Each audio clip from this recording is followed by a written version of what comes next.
Hey y'all, it's a Sunday, it's Easter Sunday. We're out here at the Field of Broken Dreams. We're gonna try and get my wife's 83 K20 all fired up. This actually isn't a real K20, this is a K20 frame, factory four-wheel drive frame with a C10 body sitting on a diesel body on it. I assembled this truck for my wife as a wedding present. It's been sitting out here since October of 2023. Yeah, I drove in here. Should drive right out. We brought a battery and some spray foam and some starter fluid. We're gonna go ahead, throw the battery in this thing and try and get her all fired up. That's cool. Get the hood up. Okay, get the battery up in here. Gotta snuck away from the festivities to try and get this all fired up. I got high expectations here. I'm hoping it'll just bang right off. We don't even have to use the starter fluid. It was a pretty decent running truck. We did headers on it, bit of a backyard custom exhaust. It came with dual exhaust, but it didn't have headers, so we threw the headers on last year. Yeah, hydro boost. We kept off the diesel. This thing was a pretty good running truck. It's not very powerful or fast. Actually, it is a good highway truck. It's got really high gears in it. And when I popped the hood, I noticed that there might be a mouse nest in there. So yeah, when I popped her open, I noticed all this good stuff. I don't know how else that would have got in here if it wasn't for the mice. Oh yeah. Oh, it just made a right mess in there. My wife's pregnant, so she can't even clean out her own truck. I'm gonna have to take care of that. So the mice will scurry out of here. We're driving this thing home tonight. See if a mouse made it behind the seat. None that I can see. Actually, Crazy J Classic Works redid these seats there about a year ago, maybe a year ago. We keep the seat covers on it pretty much so I don't wreck the seats from climbing in and out of them. Fun fact, these are the original seat covers off of my first truck that I got when I was 15. So I'm just gonna go ahead and just confirm that all the fluids are all up to snuff. Some coolant in it. It looks like it could be topped up a little bit. Check the engine oil. If there's any on the dipstick, I'll fire it up to get it out of here. And it's a little low. So when we get her home, we'll do an oil change in this old girl. It's a little on the dark side. Oh, power steering's too full. It squeaks a lot. An ATF will be fine. All right, let's see if this sucker will crank off. Fuel bowl, or not fuel bowl. Well, there's even fuel in the fuel filter. Haven't attempted to do anything. Keys in the ignition. Oh, here the heater motor. Turn that off. Pump.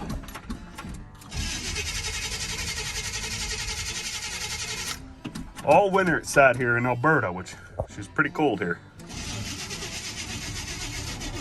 Battery's running low. There we go. Foot's not on the throttle. She's just running and she's gonna die. It always does that.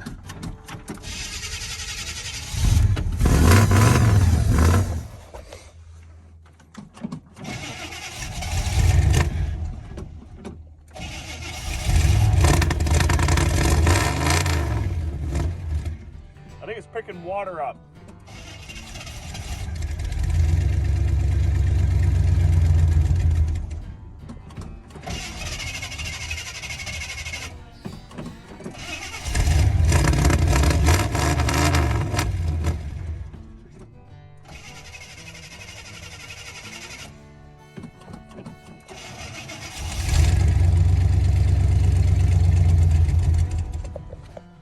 Well, I'm afraid it's doing the exact same thing it did last year. I didn't fully diagnose why it got water in the fuel tank, but I think the snow builds up in the box and rolls forward and then drips down on top of the fuel sending unit, and then the tank gets some fuel in it. Not fuel, the tank gets some water in it, and it starts pulling it up. And the battery's running dead on me because I don't think it was fully charged when we brought her down here today. It did fire right up, and then it burned up the good fuel, and now it's pulling in this crap from the tank. The tanks are clean, it's just got water in it. So we need to drain the tank, which I bet you she's right full of fuel. Yeah, figure this one out. So I just got done draining the tank with my brother-in-law. We're rounding up some more fuel to go back into it. And fingers crossed, she'll fire right up and idle. Well, we got her. We had to drain the tank. I had to get the bobcat, lift the front end up, siphon the tank out, and then add in some more fuel. Fired right up. Thing runs mint. That's an exaggeration. It runs pretty not bad. It's a real Schelly shop special. This thing has needed an Edelbrock carburetor, or at least a remanufactured carburetor since we got the truck. I mean, yeah, but it's a solid unit. I don't care what anyone says, this is not dyed fuel. Not dyed fuel. You heard it here first, folks. Okay, we got her all hooked up.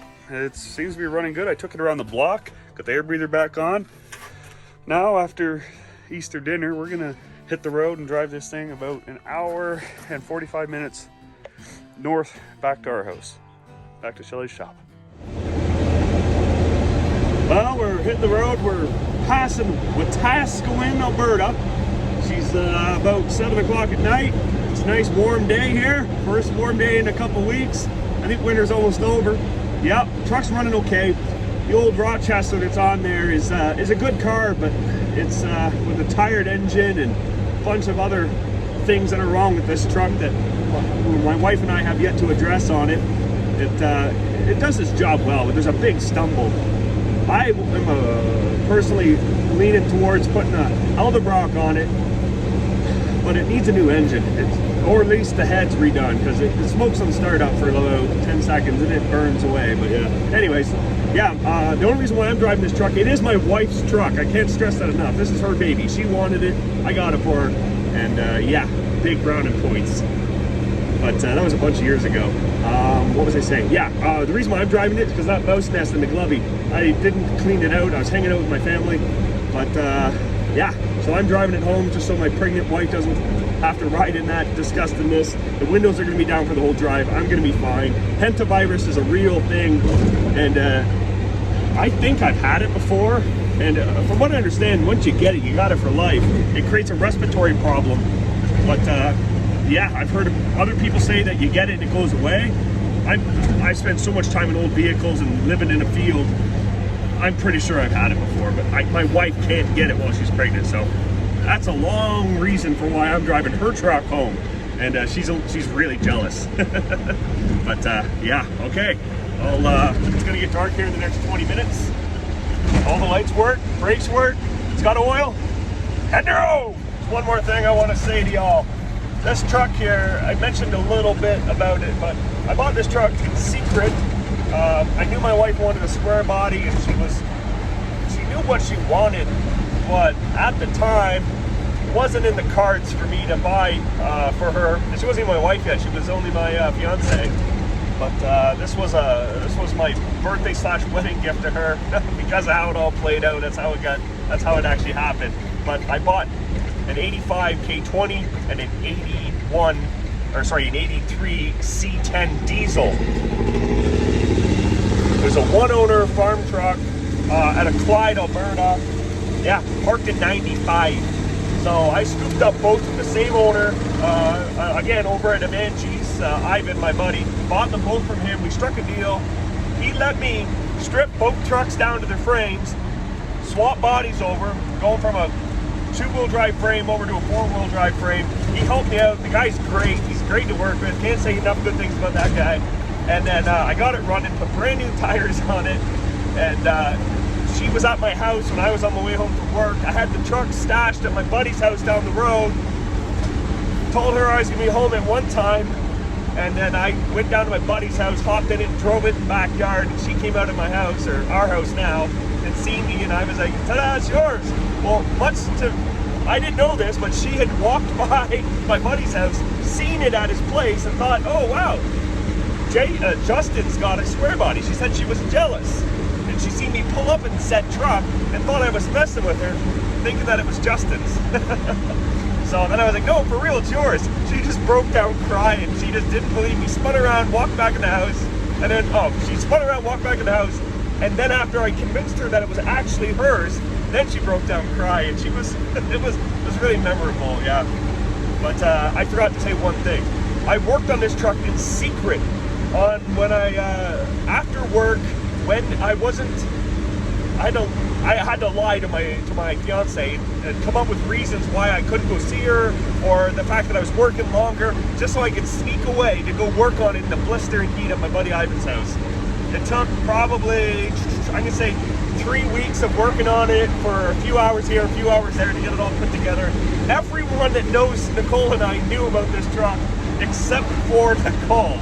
So yeah, and when she finally got it, it was well worth all the deception. She loves it, and yeah, so that's how she got her 4-wheel drive square body. Well, about 45 minutes of the drive, everything's going pretty good. Yep, it's getting darker. I'm on the Anthony Hyundai now. Yeah, things are going pretty good.